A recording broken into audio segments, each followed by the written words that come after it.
우리가 무엇인가를 이렇게 생각할 때마다 내가 뭔가를 이렇게 딱 머릿속에 생각할 때마다 나를 이렇게 웃게 만드는 것이 있고 나의 인상을 이렇게 찌푸리게 만드는 것이 있습니다. 여러분들도 인생을 살면서 내가 지금 기분이 좋을 때나 기분이 안 좋을 때나 내가 기분이 안 좋다가도 하나 이렇게 생각해 보면 갑자기 막 이렇게 기분이 좋아지거나 그럴 때가 그러한 일이나 그러한 사람이나 그러한 사건이 있지 않습니까? 예, 심심하거나 우울할 때 한번 펴보십시오. 그럼 기분이 좋아집니다. 하는 것들이 꼭 우리에게는 있습니다. 여러분들에게 있어서는 내가 생각할 때마다 나를 이렇게 웃게 만들고 기분 좋게 만들어주는 것들이 무엇이 있습니까?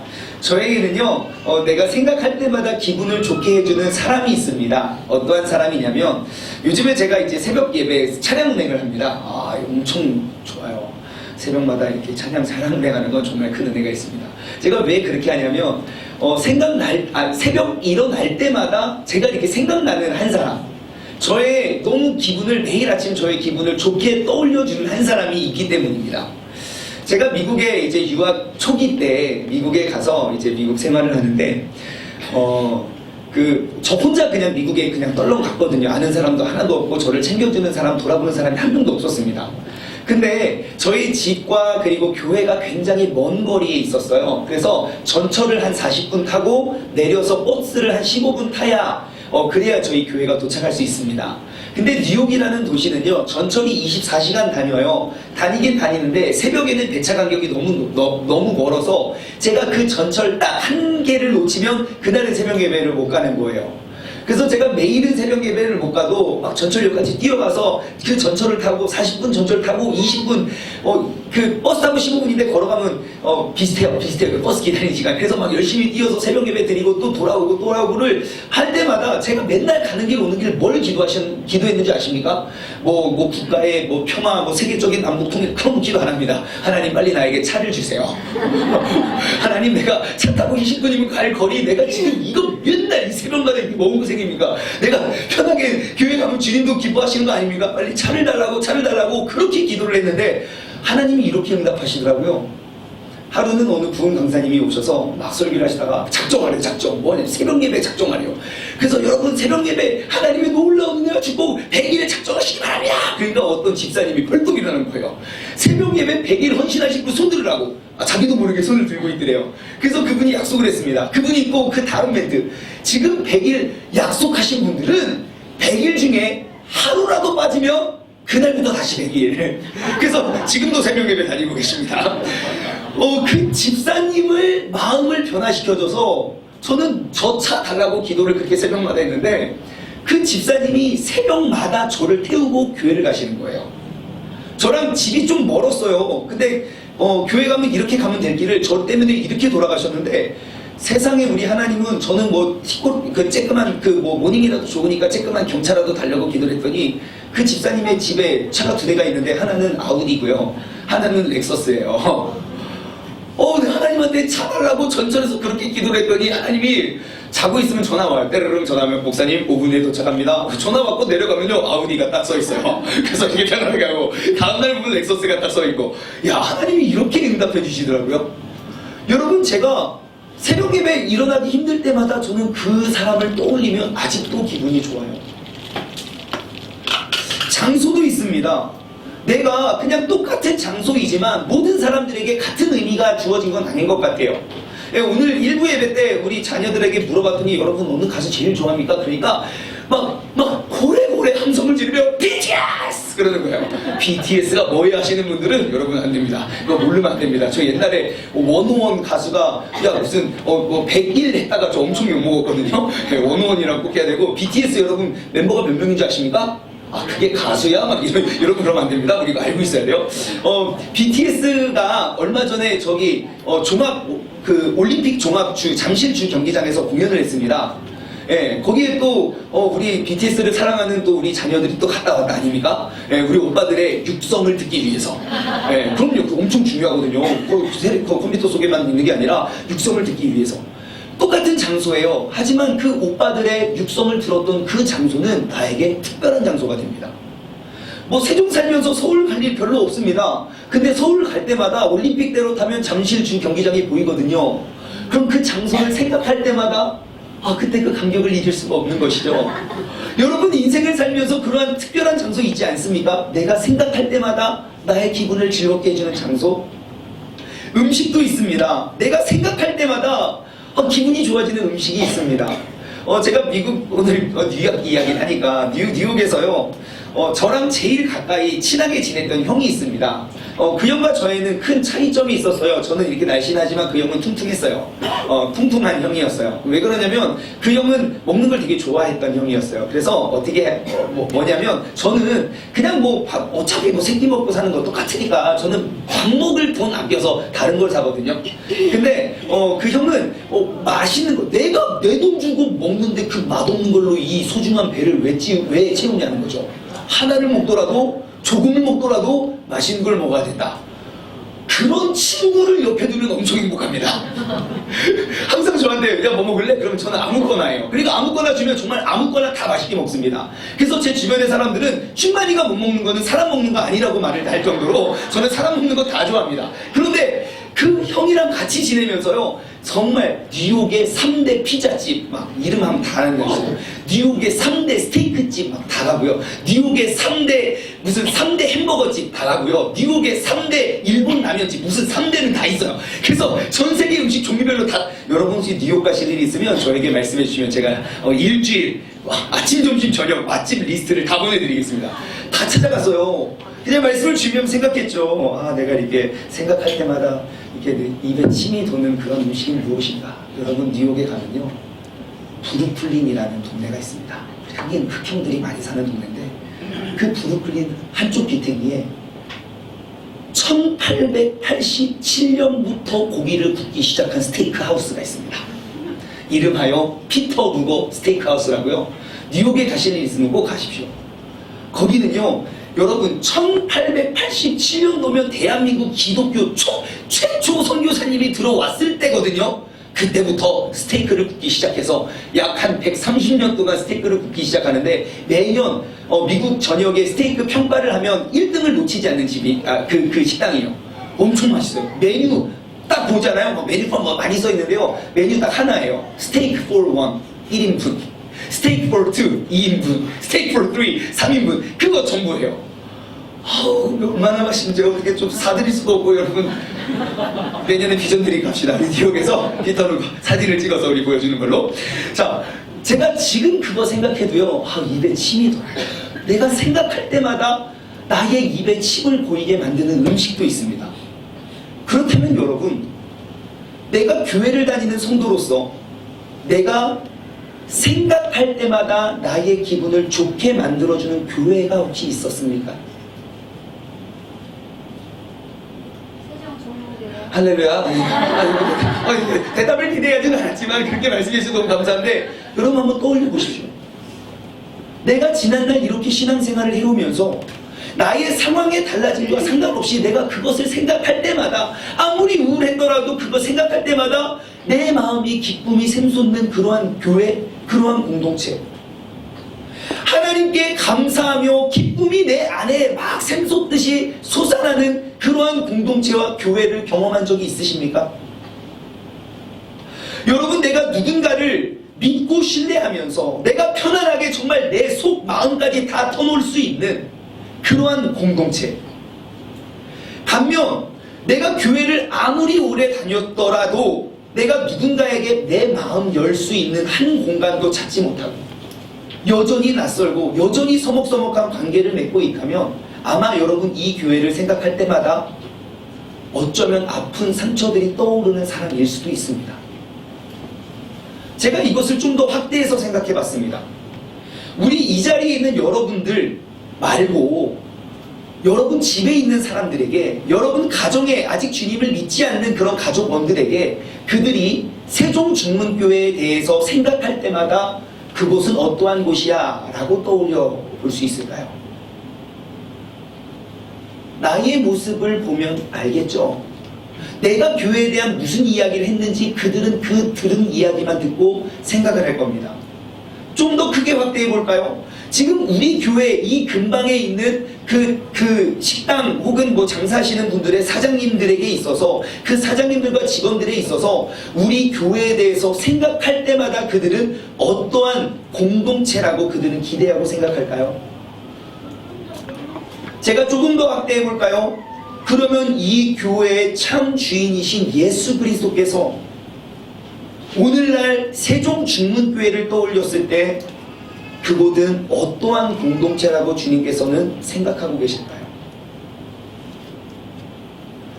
우리 교회를 생각할 때마다 정말 나라와 민족을 위한 교회, 가정과 공동체를 살리는 교회, 지역사회에 빛이 되고 그 등대 역할을 감당할 수 있는 교회, 이러한 교회의 이미지가 떠오르지 않는다면 여러분, 우리는 잘못된 신앙생활의 방향을 붙잡고 있었을지 모릅니다.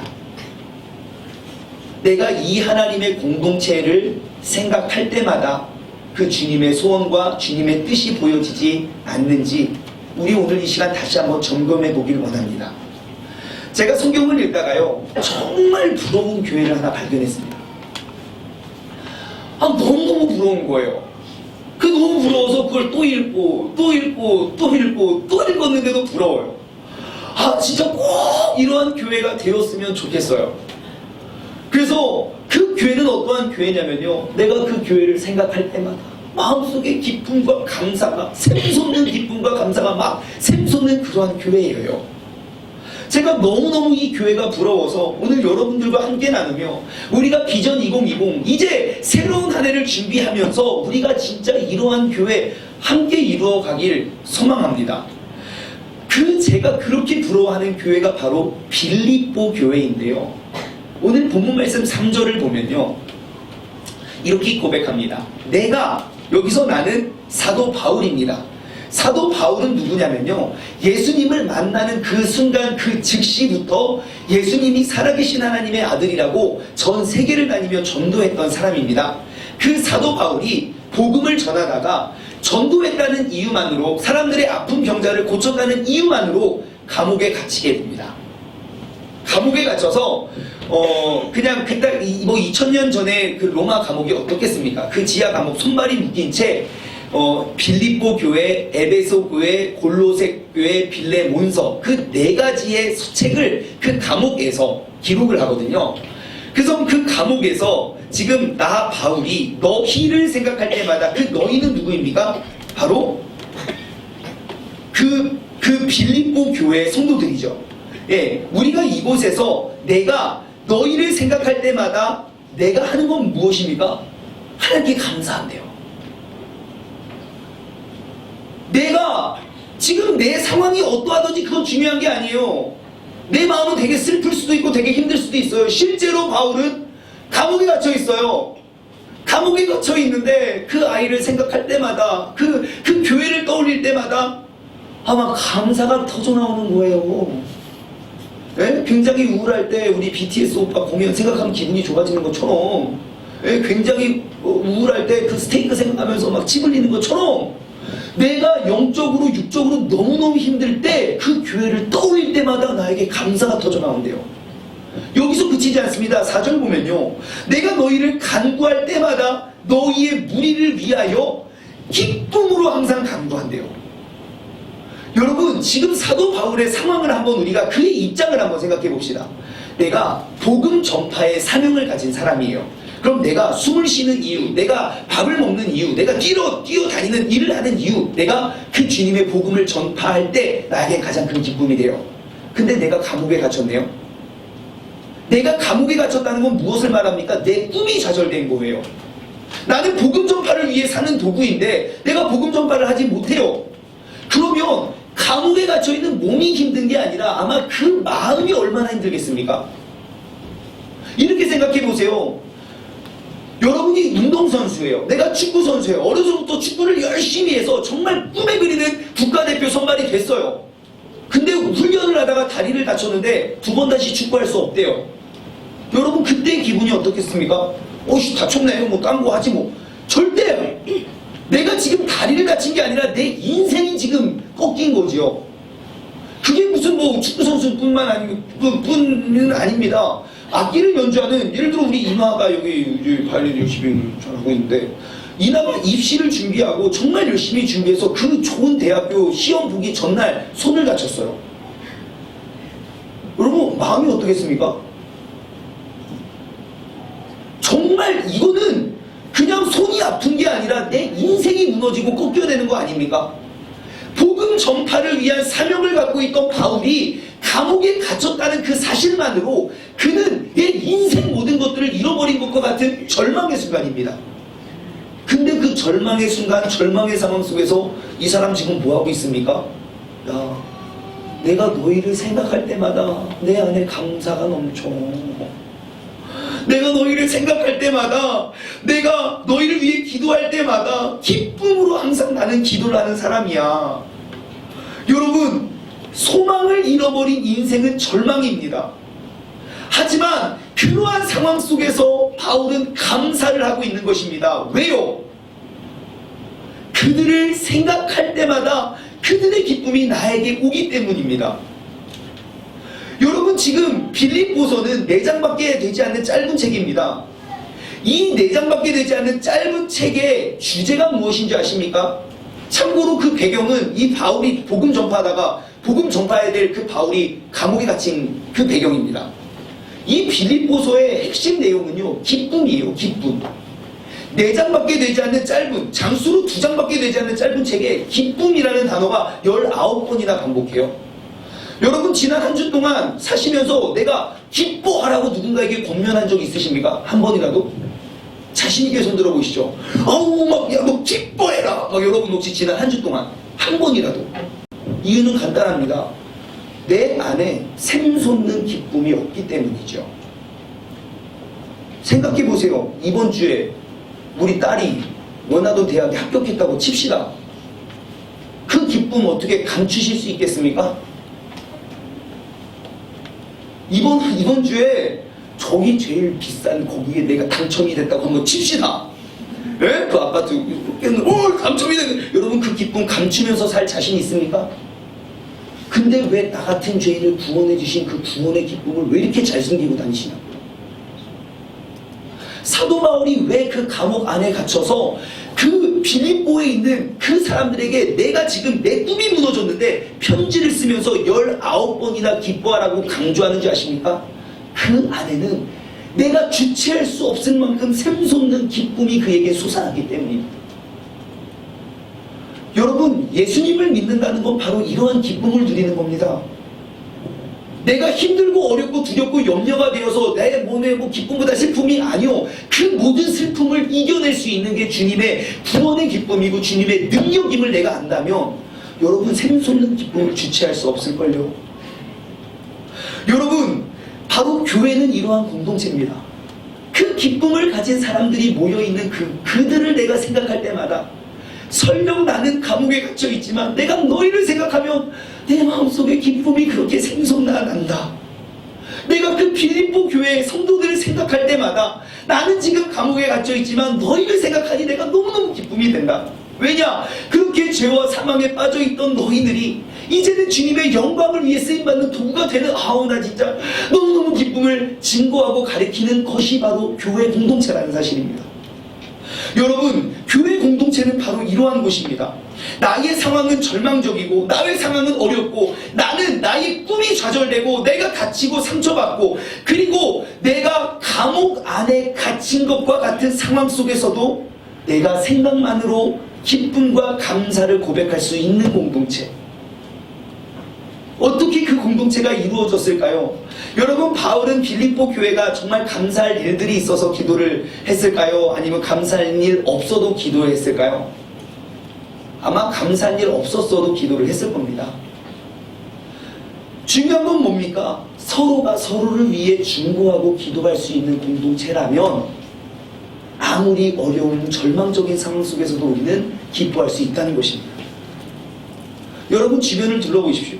내 앞뒤 좌우에 있는 사람들의 기도 제목은 아십니까? 지금 우리 교회 개척한 지 2년 반이나 됐어요. 아니 뭐 기도 제목은 고사하고 이름은 아십니까? 맨날 나랑 지금 신앙생활 같이 하고 있는 이 공동체, 내가 그 사람을 알아가려고 노력은 하십니까? 여러분, 우리는 올바른 교회를 바로 세워야 됩니다. 내 안에 생각할 때마다 기쁨이 샘솟는 교회는요, 서로가 서로를 위해 중보하고 기도할 수 있는 공동체입니다. 내가 어디에 있든지, 내가 무엇을 하든지 그 사람을 위해 기도할 수 있는 믿음의 공동체가 바로 우리 세종중흥교회가 되길 소망합니다.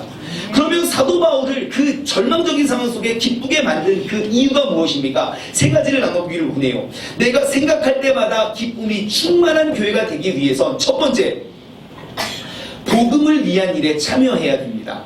5절 말씀을 보겠습니다. 5절 말씀. 너희가 첫날부터 이제까지 복음을 위한 일에 참여하고 있기 때문이다. 그래요. 내가 지금 나의 상황은 이러하지만 내가 너희를 생각하고 너희를 떠올릴 때마다, 너희를 위해 기도할 때마다 내 마음에 샘솟는 기쁨과 감사가 넘쳐나는 이유가 뭡니까? 너희가 첫날부터 이제까지 복음을 위한 일에 참여하고 있기 때문이다.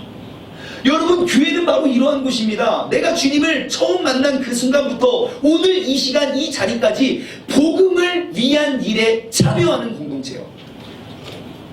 신앙생활은 바로 그러한 것입니다. 나는 죽어서 지옥에 갈 수밖에 없는 죄인이지만 내가 주님을 인격적으로 만나는 그 순간부터 오늘 이 시간 이 자리까지 복음을 위한 일에 참여하는 것. 우리가 모인 무리가 함께 주님의 복음의 일을 참여하고 흩어져 있는 우리가 개개인으로서 우리는 항상 이 복음을 전파하는 일에 힘써야 됩니다. 교회 안에서의 교제는요, 복음을 위한 교제가 이루어져야 됩니다. 내가 물질을 따라서 교제하는 것도 아니라 사람의 취향에 따라서 교제하는 것도 아니고 또한 취미가 맞는 사람들끼리 모여서 교회 공동체 안에서 교제하는 게 아닙니다. 각자 다른 상황과 환경이 있지만 우리가 모인 그곳에서 복음을 위한 일에 참여할 때 우리는 진정한 기쁨을 만끽하고 누릴 수 있는 공동체가 되는 줄 믿습니다. 내가 그러한 교회에 생각할 때마다 내 마음속에 기쁨이 차올라오는 넘쳐오는 교회가 왜 안 이루어진지 아십니까? 한번 여러분 스스로를 점검해 보십시오. 나는 주님을 만난 그때부터 지금까지 복음을 위한 어떠한 일에 참여하고 계십니까? 내가 일주일에 한번 그냥 이 자리에 와서 앉아있는 거 말고요, 그건 성경 어디에서도 가르쳐주고 있는 복음의 진리가 아니에요. 내가 주님을 만나고 시인한 그 순간부터 오늘까지 나는 개인적으로 복음을 위한 어떠한 사역에 동참하고 계십니까? 좀 더 확대해 볼까요? 우리의 공동체, 내가 교회 안에서 만나고 사교하는 그런 공동체가 복음을 위해 어떠한 사명을 짊어지고 있습니까?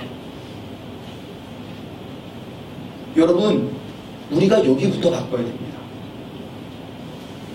나의 참 회복과 내 삶의 참 기쁨은요, 지금 이 어려운 문제나 이러한 상황과 환경이 바뀌는 데 있지 않습니다. 예수 그리스도의 복음을 증거하고 전파하는 그곳에 우리 마음속에 감출 수 없는 샘솟는 기쁨이 솟아나게 되는 줄 믿습니다. 우리가 그러한 교회를 이루어가길 소망합니다. 두 번째, 내가 생각할 때마다 기쁨이 충만한 교회가 되기 위해서는 하나님께서 증인이 되시는 교회가 되어야 됩니다. 8절 말씀을 한번 볼까요? 8절 함께 읽어보겠습니다. 시작. 내가 예수 그리스도의 심장으로 너희 무리를 얼마나 사모하는지 하나님이 내 증인이시니라. 자, 그럽니다. 지금 내가 예수 그리스도의 마음 그 심장으로 너희를 얼마나 사모하고 얼마나 사랑하는지, 야, 그거 하나님이 더 잘 알아. 하나님이 내 마음의 증인이야. 저는 이 고백이 너무너무 큰 도전이 되더라고요. 좀 무섭기도 했어요. 왜 그런가? 여러분 한번 생각해 보십시오. 지금 이 자리에 많은 사람들이 있습니다. 하나님께서 갑자기 우리의 영안을 열으사 여기 앉아있는 사람들의 마음을 다 들여다 보이게 했다고 칩시다. 10초만 뿅! 막 사람들의 마음을, 내가 겉모습이 있고 속모습이 있죠. 내가 이제 겉으로 하는 말이 있고 속으로 하는 말이 있죠. 하나님께서 갑자기 일순간 우리의 속마음을 다 드러내 보인다고 합시다. 아마 그러면 다음 주에 이 교회 못 나올 사람 적지 않을걸요. 감춰줬으니까 이 정도지. 내가 속말 앞에서 안녕하세요. 여러분, 이게 들렸다고 한번 칩시다. 이거 놀라운 고백 아닙니까? 하나님이 내 증인이래요.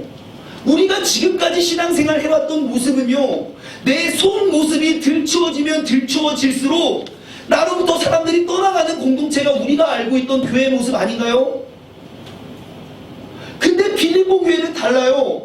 하나님이 내 마음에, 내 심장의 증인이래요. 내가 겉으로 봤을 땐 몰랐는데 그 속마음을 들여다보고 그 속의 마음을 감추어진 게 보여지면 보여질수록 그 사랑이 더욱더 돈독해진대요. 여러분, 이게 바로 교회입니다. 서로의 어떠한 마음의 상처도 우리가 사랑으로 품어줄 수 있는 공동체요.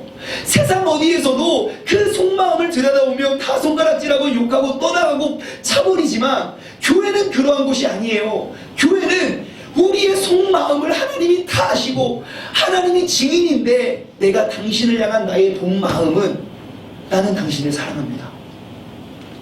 예수 그리스도 안에서 나는 당신을 진정으로 축복합니다. 나의 속마음을 하나님께서 나의 속마음의 증인이 되신 공동체가 바로 교회가 되어야 하는 것입니다. 제가 최근에 어떠한 사람과 이제 교제를 하는데, 이분은 연예인이에요.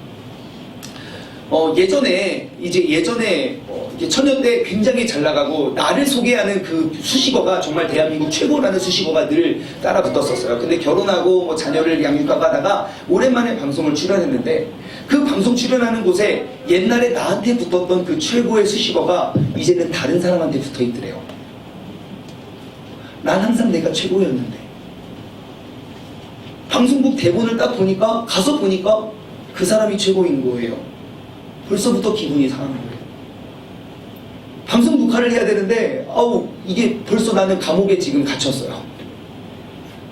그래서 이제 사회자가 소개를 하고 막 이렇게 하고 막 분위기가 가는데 벌써 나는 지워진 사람인 거예요. 그 좌절과 절망 속에 이 사람의 머릿속에 딱 한 가지만 떠올랐대요. 빨리 셀 모임 가고 싶다. 빨리 셀 모임 가고 싶다. 빨리 이거 끝나고 나 셀 모임 가야지. 셀 모임 가야지. 진짜 내 속마음을 나눌 수 있는 공동체 한 곳만 있어도 정말 우리가 그렇게 어려운 상황 속에서 우리의 큰 위로가 되고 기쁨이 됩니다. 여러분, 그게 바로 우리 공동체의 힘입니다. 내가 정말 나의 시시각각 변하는 그 감옥과 같은 생활 속에 나의 안식처가 될 수 있는, 하나님이 내 마음의 증인이 되시어 내 속마음을 마음껏 꺼내놓아도 그거를 주님의 사랑으로 다 안아주고 품어줄 수 있는 공동체. 여러분, 우리가 그런 교회 한번 세워보시지 않겠습니까? 우리 교회는요, 회칠한 무덤과 같은 도시의 도피성 교회가 되길 소망합니다. 그 말이 무슨 말인 줄 아세요? 이 도시에 정말 좋고 막 상처도 없고 막 이게 막 겉과 속이 막 깨끗하고 좋은 사람들은 다 이게 좋은 교회 가시고, 정말 상처와 아픔과 어느 누구도 나를 안아주고 품어줄 수 없는 사람들이 와서 우리가 바로 그들의 상처를 품어주고 안아줄 수 있는 교회가 되기를 꿈꾸는 겁니다. 여러분, 상처받은 사람 한 명만 와도 교회 전체가 흔들릴 수 있어요. 근데 상처받은 사람 100명, 1000명이 몰려와도 우리는 다 품어줄 수 있어요. 한 가지만 하면요, 예수 그리스도의 말씀으로 우리가 매일 살아가는 거예요. 그래서 우리가 매일 큐티하자고 운동하는 겁니다. 우리 교회의 사명이 바로 도피성 교회가 되는 게 사명이거든요. 그것이 바로 우리가 부러워하는 빌립보 교회의 모습이었거든요. 나의 왼쪽으로 비춰지는 모습과 표정은 어떠한지 그게 중요한 게 아니라, 나는 예수 그리스도의 심장으로 너희를 얼마나 생각하고 너를 위해 얼마나 기도하는지 하나님이 내 증인이 될 거야. 내 속마음 다 드러나 보이면 진짜 너는 사랑할 수밖에 없어 라고 고백할 수 있는 그런 아름다운 공동체가 우리가 소망하고 꿈꾸는 우리의 교회가 되길 소망합니다.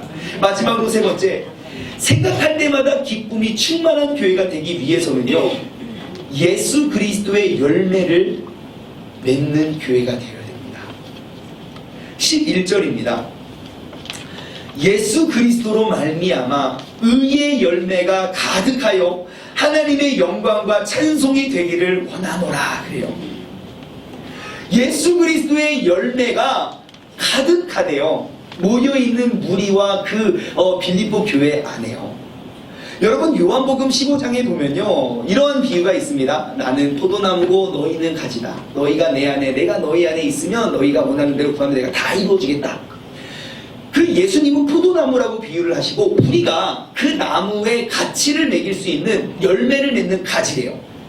자, 예수님이 포도나무입니다. 그럼 우리는 무슨 가지인가요? 포도나무 가지입니다.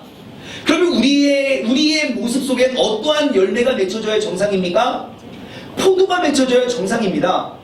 다시 말해 예수 그리스도가 주인된 이 교회라면, 그 가지로 붙어있는 우리라면, 이 자리에 있는 우리 모두가 기도의 제목을 써내고 우리의 소원을 받으면 딱 한 가지 포도 열매가 맺혀져야 됩니다. 여러분들 기도 제목 한번 다 받아볼까요? 아마 별것 다 있지 않을까요? 분명 포도 가지인데 배를 맺게 해달라고, 감을 맺게 해달라고 내가 지금 13년째 기도하고 있다고, 예? 우리가 딸기를 맺게 해달라고, 옥수수를 맺게 해달라고, 뭐 맺어질 것 같지도 않은 데만 막 무조건 매달라고 그래요. 여러분, 우리가 예수 그리스도께서 주인 되시는 교회라면 우리는 다른 것 구해서 기쁨을 얻을 수 없습니다. 세상 사람들은 그럴 수 있어요. 예수 그리스도의 십자가를 알지 못하는 사람들은 그렇게 해도 돼요. 하지만 그 은혜를 기억하고 은혜의 간격을 아는 우리는 그래서는 안 돼요. 그렇기 때문에 우리가 모일 때마다, 우리를 생각할 때마다 나와 같이 고생하고 나와 같이 눈물을 흘리며 나와 같이 뛰고 있는 그러한 공동체가 있으니 얼마나 기쁘고 감사한지요. 내가 감옥에 있을 때 왜 기쁨이 샘솟아 오르겠습니까? 그런 거 아닙니까? 원래 내가 나가서 직접 주님을 전해야 되는데 내가 갇혔어요. 근데 그 빌립보 교회 성도들을 생각해 보니까, 아니 그 친구들이 다 포도 열매를 풍성히 맺고 있는 거예요. 아니 원래 내가 맺어야 되는데 나 대신 다 맺어줬네요. 너무 이해가 어렵습니까? 아니 내가 나가서 이래서 돈 벌어야 되는데 얘네들이 다 벌어준 거예요. 그럼 감사할 일 아닙니까? 내가 굳이 안 나가도 되잖아요. 사도 바울은 그런 거예요. 간에 갇혀있는 나의 바램도, 밖에서 살아가고 있는 그 빌립보 성도들의 바램도 똑같은 예수 그리스도의 열매, 그 예수 그리스도로 말미암은 의의 열매가 가득하기 때문에 그는 어디에서 어떠한 상황 속에서도 그들을 생각할 때마다 감사할 수 있는 사람이 된 줄 믿습니다. 여러분, 우리는 예수 그리스도의 의의 열매를 풍성히 맺어야 됩니다. 그러기 위해서 우리가 어떻게 해야 될까요? 9절과 10절이 이야기하고 있습니다. 먼저 9절 볼까요? 우리가 예수 그리스도의 의의 열매를 가득히 맺기 위해선 이렇게 해야 됩니다. 내가 기도하노라. 무엇을 기도하냐면 너희의 사랑을 지식과 모든 총명으로 점점 더 풍성하게 하사. 자, 지금 풍성하게 하는 게 뭡니까? 지식입니까? 총명입니까? 사랑입니까? 사랑이에요. 여러분, 우린 지금까지 잘못 생각했어요. 우리는 지식과 총명이 가득한 사람들은 사랑을 느낄 수가 없어요. 인간 같지가 않아요. 그냥 나를 낮게 보는 것 같고, 자기는 뭐 얼마나 안다고, 내 지식이 좀 뛰어나고, 내가 더욱더 총명하고, 내가 더욱더 높은 자리에 높은 신분이라고 사람들을 손가락질하고 그 애로부터 사랑을 느낄 수가 없어요. 아니요, 교회는 그러한 것이 아닙니다. 내게 주신 지식도, 내게 주신 지혜도, 내게 주신 직책과 신분도, 내게 주신 재물과 그 모든 것들이 하나님의 사랑을 더욱더 풍성하게 하기 위한 도구가 되어야 된다는 사실을 기억하시기 바랍니다. 그리고 10절엔 이렇게 이야기합니다. 너희로 지극히 선한 것을 분별하래요. 선한 것이고 옳고 그른 것, 진실하여 허물 없이 그리스도의 날까지 이르게 하고, 무엇이 참이고 무엇이 거짓인지 분별하래요. 제가 이번 주에 굉장히 충격적인 인터넷 기사를 하나 봤습니다. 뭐냐면 우리나라 청소년, 지금 현재 우리나라 청소년의 숫자가 대략 한 200만 명쯤 된대요. 200만 명 청소년 아이들. 근데 청소년 아이들 200만 명 중에 내가 예수님 믿습니다 라고 고백하는 아이가 몇 퍼센트나 될까요? 청소년 아이들 200만 명 중에 예수님이 나의 구원자 되십니다 라고 손들고 나올 수 있는 아이들이요 7만 6천 명이래요. 200만 명 중에 퍼센테이지로 따지면 3.8%. 오늘날 청소년 중에 예수님이 나의 구원자입니다, 나는 죽어서 천국 갈 수 있습니다 고백하는 사람이 3.8%라고요. 여러분, 제가 청소년 때까지만 해도 여러분 제 친구 다 교회 다녔습니다. 사람 앞에 서서 야 교회 다니는 사람 손 들어봐 그러면요 진짜 한 70% 80% 오히려 교회 안 다니는 사람들이 쭈뼛쭈뼛 눈치 보고 그랬어요.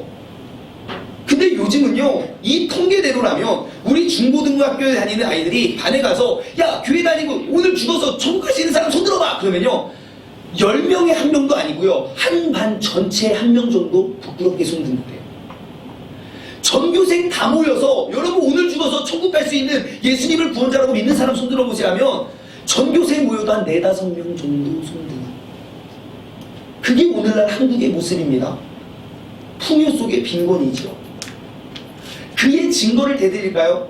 여러분 내년 12월 1일 오늘이 12월 1일인데요 12월 1일이 무슨 날인 줄 아십니까? 네, 제 생일 아니고요 크리스마스는 25일입니다 12월 1일은 뭐냐면요 전 세계 에이즈의 날이에요. 그래서 오늘 신문에 제가 그 내용을 조금 신문이 아니고 여러분 주보에 그 내용을 기록했는데요 제가 그 이번 주에 지난주에 그 세계 에이즈의 날 행사에 다녀왔습니다. 그래서 제가 이거를 오늘 이렇게 붙여놨어요.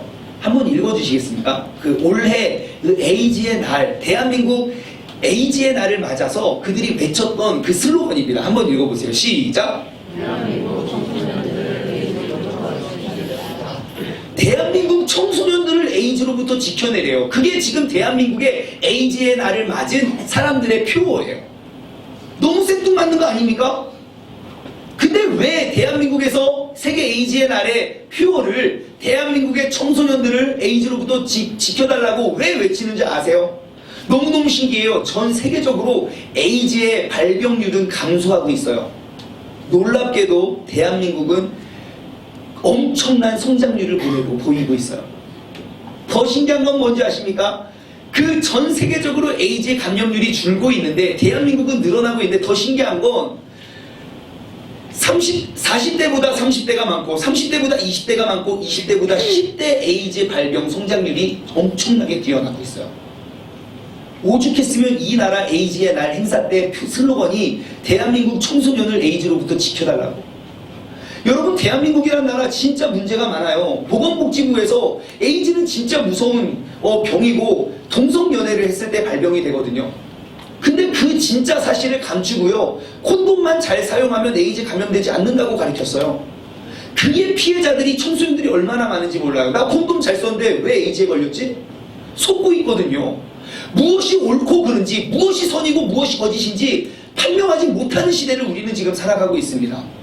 세계적으로 복음 전파율이 5% 미만인 나라를 우리는 전 세계적으로 선교 대상 국가라고 명명합니다. 아시겠지만 전 세계에서 가장 많은 선교사를 파송하는 나라가 1등이 미국이고요. 차이가 좀 많긴 하지만 2등이 대한민국이거든요. 근데 대한민국의 내일은 선교 대상 국가가 틀림없습니다. 우리 아이들이요 무엇이 선하고 무엇이 그른지 분별하지 못합니다. 여러분 이 교회와 사회가 무너지는 건 정말 어떻게 무너지게 될지 여러분들이 무엇을 상상하시는 그거보다 더 클 것입니다. 우리와 우리 자녀들의 믿음만 한번 비교해 보십시오. 정상적인 교회라면 이게 진짜 빌립보 교회 같은 곳이라면 적어도 나보다 내 자녀가 믿음이 더 좋아야 되거든요. 근데 나는 죽어라고 교회 가라고 얘 끌고 가도 절대 따라오지 않아요. 그 나음은 어떻게 되겠습니까? 선과 악을 분별하지 못하는 시대. 이것이 청소년 아이들만의 이야기입니까? 여러분 저는 모태신앙이고 목사님 아들이에요. 신학생이고 사역자예요. 제 주변에는 다 교회 다니는 사람들이에요. 교회 다니는 사람들끼리 모여서 뭐 하는 줄 아십니까? 협력하여 죄를 짓습니다. 네? 네, 우리들끼리 더욱더 은밀하게. 네. 그게 모태신앙들의 특징이라니까요.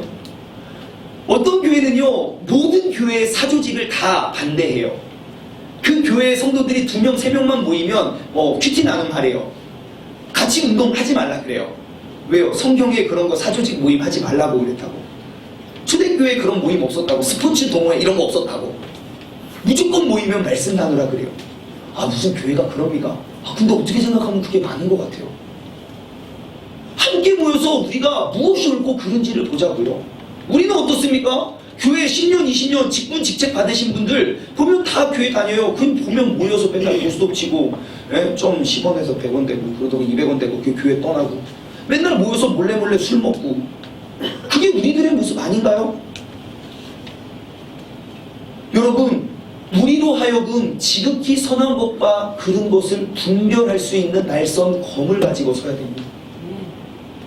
그로 말미암아 예수 그리스도의 의의 열매를 가득히 맺어 결국 하나님의 영광과 찬송이 되기를 소망하는 그러한 교회를 우리 모두가 세워가고 이루어가기를 꿈꿉니다.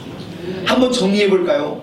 여러분, 생각할 때마다 기쁨이 충만한 교회가 되기 위해선 첫 번째, 복음을 위한 일에 참여하십시오. 오늘부터, 지금 이 자리로부터 나는 그 주님이 나의 구원자 되었다는 그 기쁜 소식을 나는 어떻게 참여하고 동참할 수 있을까? 모여서 공동체 속에서 나 흩어져서 나 개인적으로 여러분 동참하십시오. 두 번째, 하나님께서 증인 되시는 교회, 그 정직한 삶의 주인공 되십시오. 내 속마음을 다 드러내도 예수 그리스도의 사랑으로 다 녹여낼 수 있는 그런 공동체. 그냥 겉과 내 속이 달라서 내가 솔직해지면 점점점 나를 떠나는 사람들이 있는 게 아니라 하나님이 나의 증인이라 말할 수 있는 성도가 되십시오. 세 번째, 예수 그리스도의 열매를 풍성히 맺을 수 있는 그러한 성도와 교회가 되길 주님의 이름으로 간절히 소망합니다. 우리가 그러한 교회에 이루어서 내가 감옥 속에 갇혀있고 절망적인 상황 속에서도 내가 그 교회를 생각하면 기쁨이 샘솟고 솟아날 수 있는 믿음의 사람 되시길 주님의 이름으로 축원합니다. 오늘 말씀을 마치며 함께 이 찬양 고백하기를 원해요.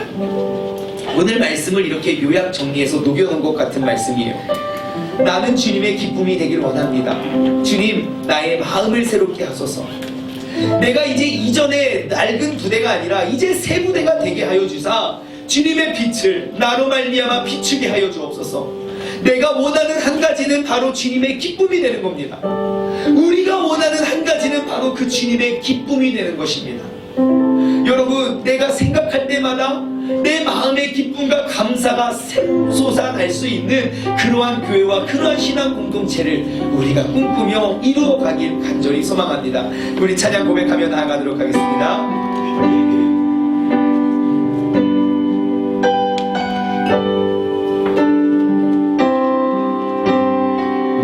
주님의 기쁨 되기 원하네. 내 마음을 새롭게 하소서.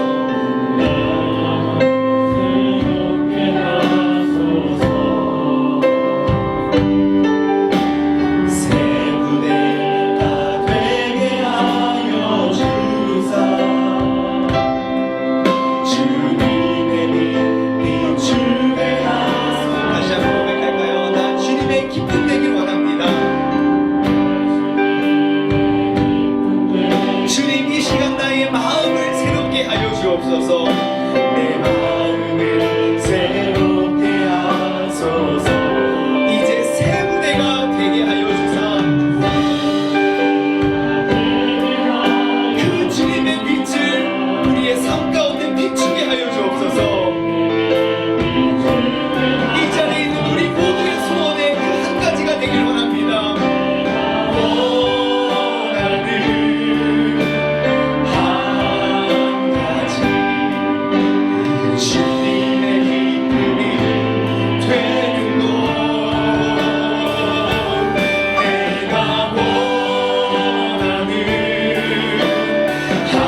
여러분, 우리가 이 시간 함께 한 마음으로 기도하기를 원합니다. 우리가 기도하기를 원하는 그 한 가지는 무엇이냐? 여러분, 우리가 이 자리에 모여있는 그 목적이 같아야 돼요. 내가 포도나무의 가지임을 깨달으십시오. 분명히 주님께서는 포도나무가 되시고 그 가지로 그 열매를, 그 포도나무의 열매를 맺기 위해 이 도시에 이렇게 많은 교회와 이 도시에 이렇게 많은 성도들을 불러주었는데 그 포도 열매를 구하는 사람들이 없는 거예요. 내가 주님 알고 믿는 지 10년, 20년, 30년이 돼도 내가 맺은 포도 열매가 하나도 없다면 여러분, 우리는 잘못된 교회를 살아가고 세워가고 있는 것입니다. 오늘 이 시간 기도할 때 주님, 내가 원하는 그 한 가지는 주님의 영광을 위한 것이 되기를 원합니다.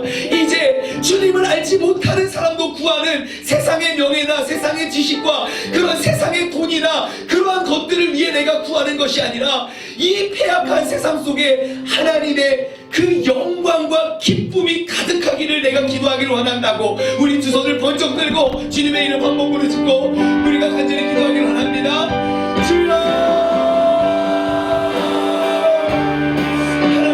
감사합니다. 이 땅에 이렇게 죄가 가득하고 세상에 10대들이 그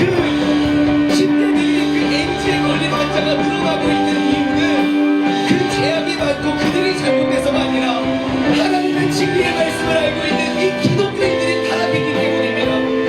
하나님의 그 포도나무의 가지로서 포도의 열매를 구하고 그 하나님의 뜻이 하늘에 이루어진 것과 같이 그 뜻이 나를 통하여 이 땅 가운데 이루어지기를 우리가 간절히 소망하며 우리가 그 하나님의 기쁨과 영광을 위해 기도하고 신앙생활을 해야 하며 하나님 아버지, 나 주님이 알지도 못하는 사람과 똑같은 세상적인 기준과 똑같은 나의 이익과 나의 유익만을 내가 원하고 내가 먹고자 하는 열매만을 추구하며 살아갔던 나의 잘못된 신앙을 이제 아버지 예수 그리스도의 십자가에 못 박고 우리가 나아가기를 원하오니 이 자리에 모이는 우리 모두가 원하는 한 가지, 바로 주님의 기쁨이 되기를 원합니다. 바로 우리 모두가 원하는 한 가지, 그 하나님의 영광과 그 찬송이 가득하기를 우리가 간절히 소망하며 나아가오니 주님께서 우리 교회를 붙잡아 주시고 이 자리에 우리 모두의 신앙을 올바른 방향을 찾아갈 수 있도록 주님께서 동행할 시간 있게 하여 주옵소서. 아버지, 내가 원하는 한 가지는 주님의 기쁨이 되기를 원합니다.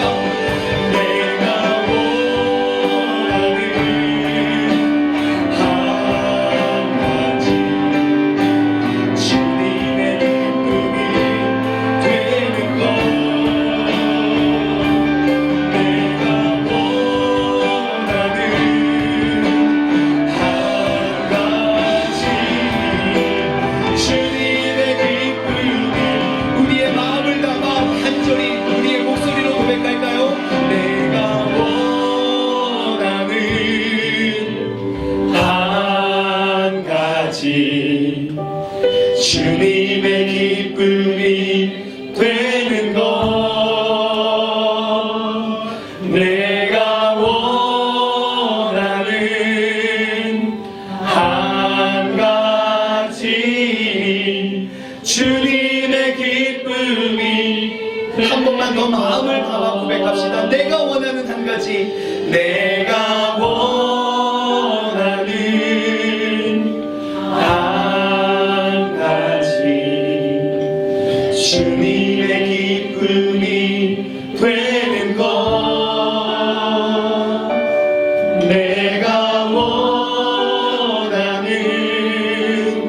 한 가지, 주님의 기쁨이 되는 것. 하나님 아버지, 감사합니다. 내가 지난날 수년, 수십 년 신앙생활을 했지만 그 교회에서 정말 많은 돈과 시간과 열정과 에너지를 쏟았음에도 불구하고 내가 눈을 감고 생각할 때마다 내 마음에 기쁨이 샘솟는 교회가 단 하나도 없다면 우리는 잘못된 신앙생활을 하고 있는 것입니다. 틀림없습니다. 주님께서 세우시고 주님께서 이루어내신 교회라면 내가 감옥 속에 갇혀있는 절망적인 상황 속에서도 내가 그들을 생각할 때마다 내 마음속에 기쁨과 기대와 감사가 넘쳐나는 곳이 바로 교회임을 고백합니다.